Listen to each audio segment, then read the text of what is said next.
Você já teve dor na lateral do quadril ao caminhar?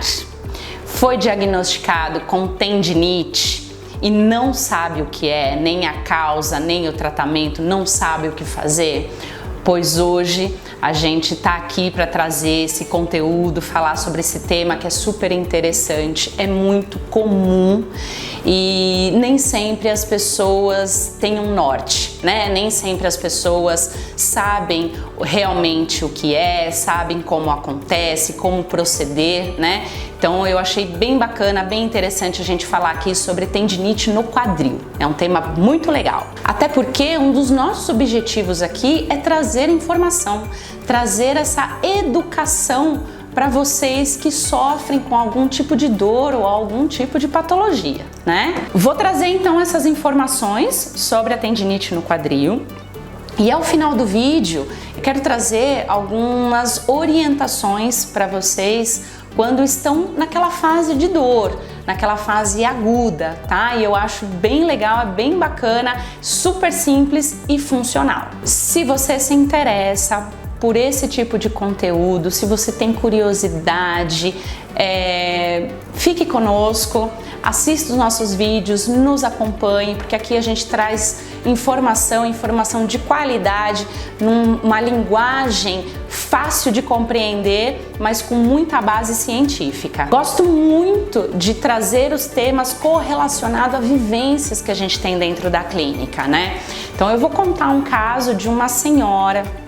Ela tinha mais de 50 anos, ela nos procurou com uma tendinite bilateral, né? Então ela tinha uma tendinite na região ali do trocânter, tendinite do quadril ou tendinite trocantérica, nas duas regiões, tanto do lado direito quanto do lado esquerdo.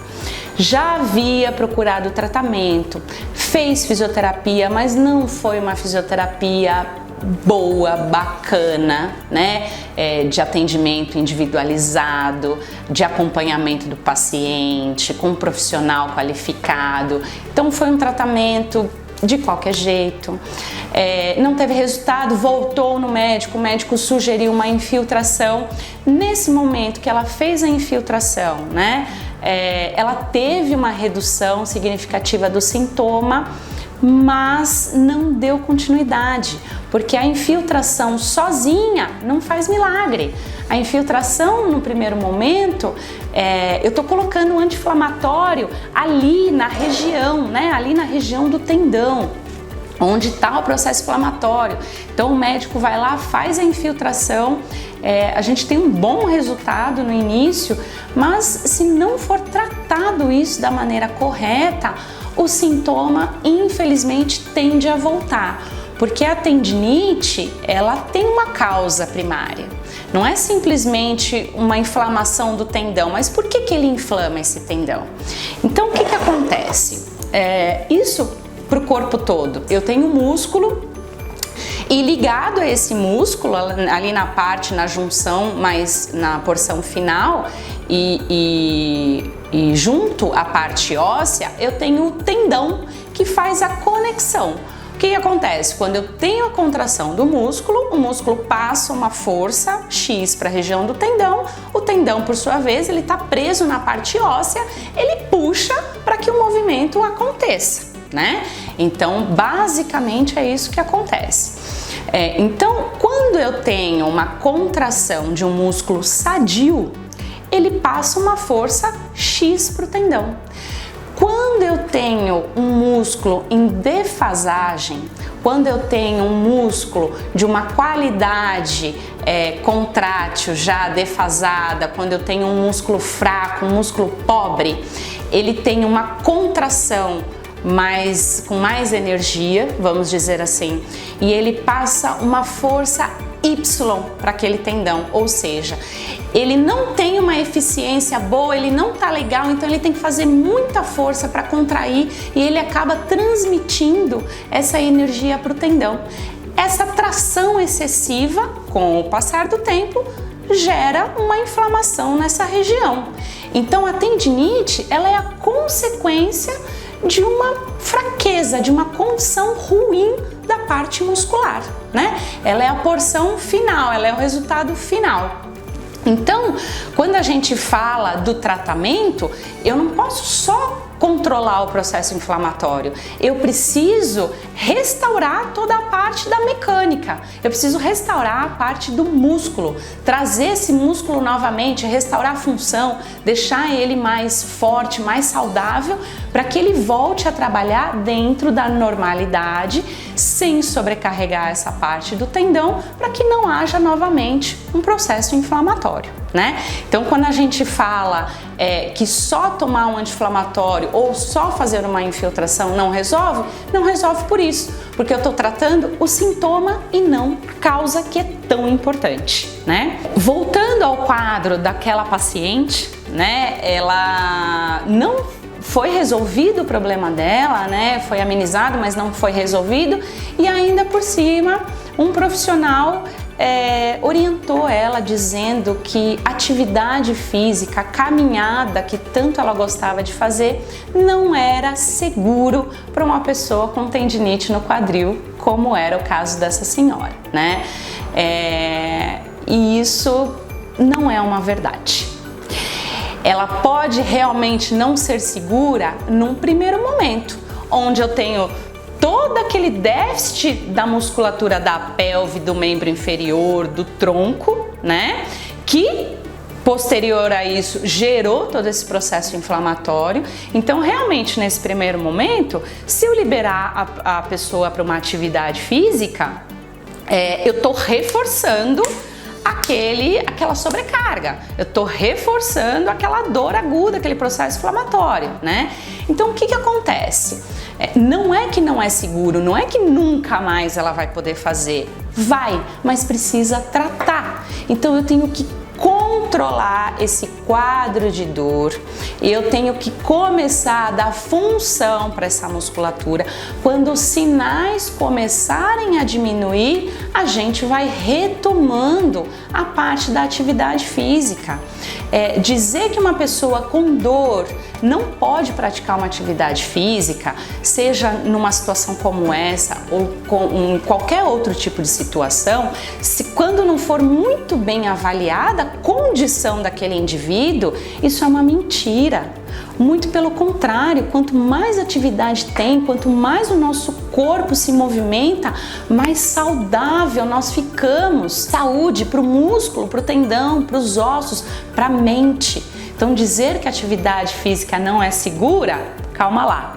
Ela pode não ser segura num primeiro momento e dependendo da proposta. Então, tudo tem que ser muito avaliado e ponderado. São poucos casos que existe uma restrição absoluta, mas aí é um caso específico, não a grande maioria, né? Isso tem que ficar muito claro e isso é muito importante.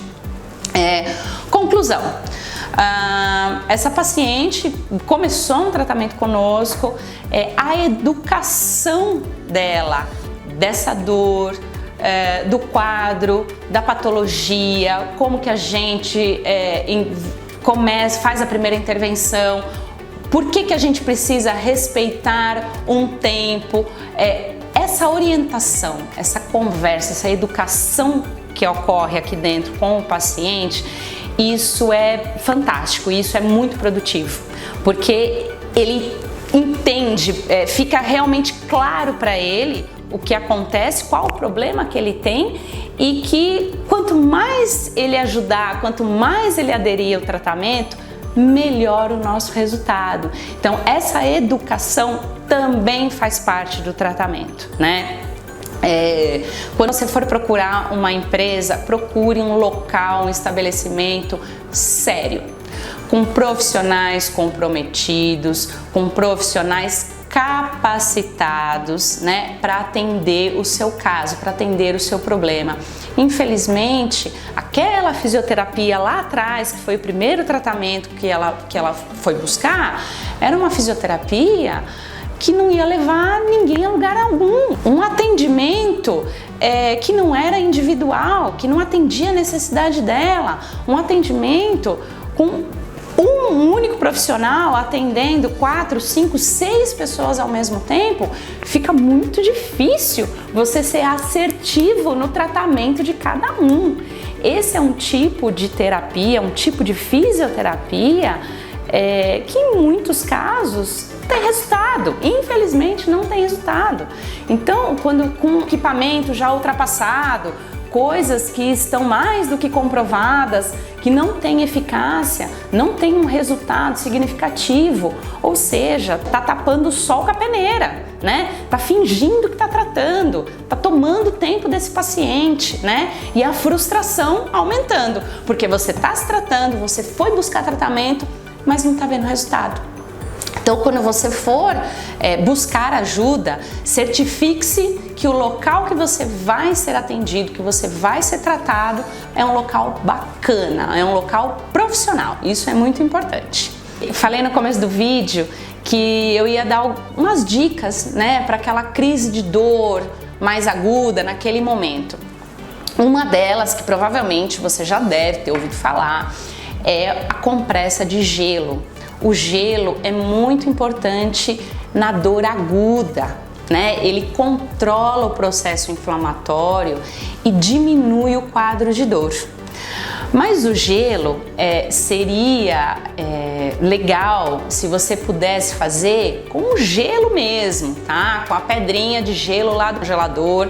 Coloca dentro de 2 saquinhos plásticos, amarra para aquilo não vazar. Coloca uma proteção na pele, pode ser um paninho bem fino, uma fralda, o que você tiver em casa. Protege a pele para que o gelo não queime a pele. Então protege a pele para que o gelo não queime. E coloque lá a sua bolsinha de gelo por 30 minutos, tá? Se você colocar menos tempo do que isso, você não consegue atingir um padrão fisiológico. Então você passou frio, teve dor porque é dolorido no início mesmo, tá?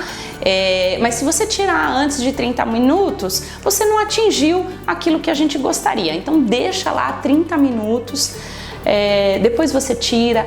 Caso haja necessidade, espera um período de umas 2 horas mais ou menos, refaça essa bolsa de gelo, faça ela várias vezes ao dia para que realmente a gente consiga controlar aquela dor muito aguda no momento. Isso é uma dica, e como fazer o gelo também é muito importante, tá? Posso fazer com aquela bolsinha térmica que vai no congelador e vai no micro-ondas?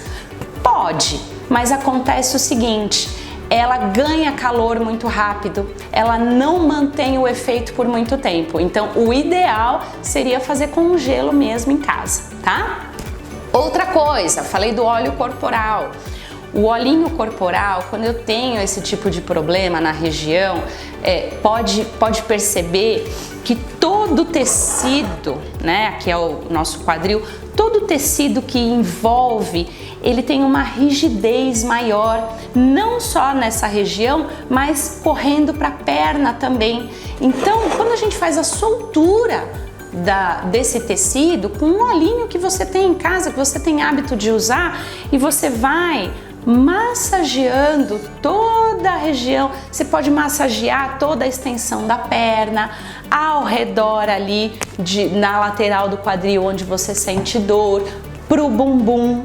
Quando você solta todo esse tecido, traz um relaxamento e uma sensação de alívio maior também.